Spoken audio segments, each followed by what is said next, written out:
solving quadratic equations using square roots.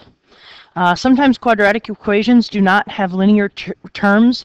In other words, they don't have the ax squared plus bx plus c. They're missing this middle term here. And so if they're missing that middle term, then we can solve them a little bit differently than we solve the other regular quadratic equations.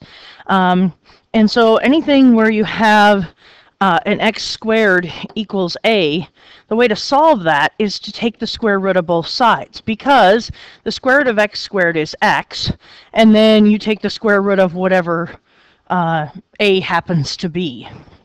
And so for this to work, we have to have the x squared alone on one side and everything else on the other side, or all the numbers on the other side.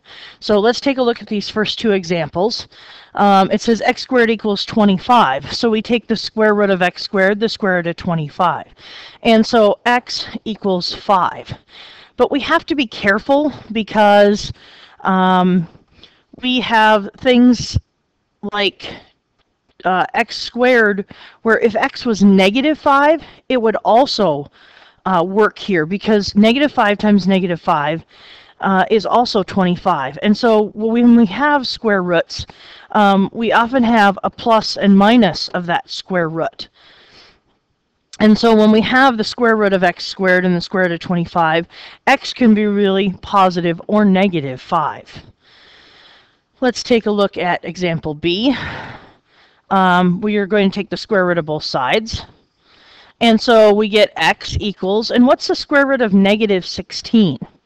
Well, there isn't a square root for negative 16 because we can't take the square root of a negative value because there's no number times itself. If you have 4 times 4, that's 16. And if you have negative 4 times negative 4, that's also 16. And so there's no way to get a negative in there. So some of these, it's not possible to solve them. Example 2 is solving when we don't have x squared by itself. So we have to do a little bit of rearranging first. So I need x squared by itself, so the first thing I'm going to do is minus 3 from both sides. And so x squared equals the square root of 49.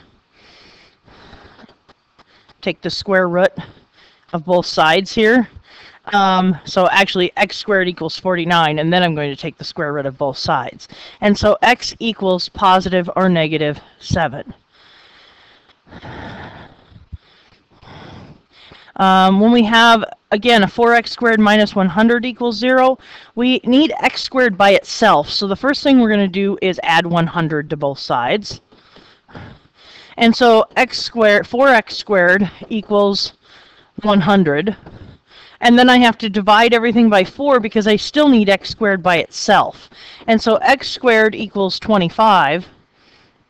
So then we take the square root of both sides, and x equals positive and negative 5. Sometimes we get answers, though, that you can't take the square root of, like the square root of 10. And so sometimes we leave those in a form where they're just the square roots of 10, because the square root of 10 is an approximation in our calculator, so we just leave it as positive and negative square root of 10 for an answer. If no instructions are given, a lot of times they say round to the thousandths place. So sometimes we leave it as positive or negative square root of 10. Otherwise, if they want us to round it off, then we round it to the thousandths place. And so rounding this one to the thousandths place would be equal to 3.1623. How about 162, tenths, hundredths, thousandths place? So 3.162 would be square root of 10 rounded off. And again, it's going to be positive or negative 3.162. So here's some with approximating. If we have x squared equals 40, then we take the square root of both sides. And so x equals positive or negative of the square root of 40, which we need a calculator to take the square root of. And if we take the square root of 40 on our calculator,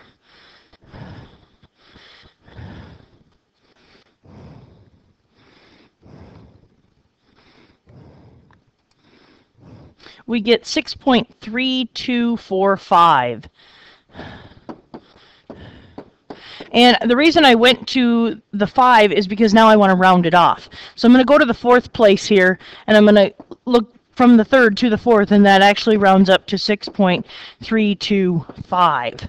And that's positive or negative. Don't forget the plus and minus on these. So here's another one. We have to add 24 to both sides. So we're solving this equation for x squared. And so 8x squared equals 124.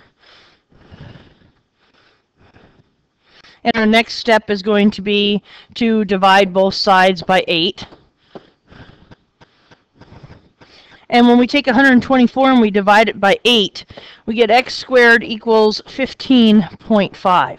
And we know there's not going to be a square root of that because 155, let's see, 169 would be the close, so 16.9 would have a decimal square root. So we just have to take the square root of both sides here. And so the square root of 15.5 is 3.9370. And so that 0 doesn't make the 7 go up, so 3.937. And again, be sure that it's plus and minus, so this is plus or minus. So x is positive or negative 3.937. Application, crafts. Millet covered a cube with exactly 864 square inches of self-stick vinyl. What is the side length of the cube? And so the formula to find the surface area of a cube is S equals 6S squared. And so they told us that it's the surface area is 864 square inches. So all we're going to do here is substitute in the 864 square inches for our S. So 6S squared, I'm going to just rewrite this with the 6S squared on the left-hand side, equals 864. And so how do we get S squared by itself? We get rid of the 6. It's multiplied, we divide by 6. And 864 divided by 6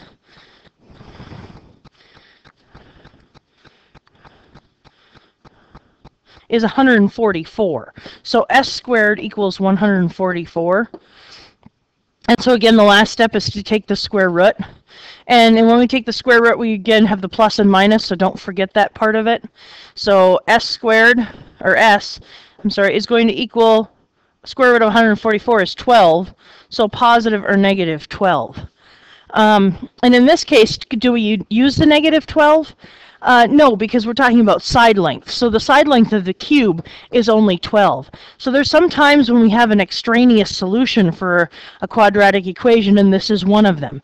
The minus 12 doesn't make any sense here. Negative 12 doesn't make any sense because we can't have the side length of a cube being negative.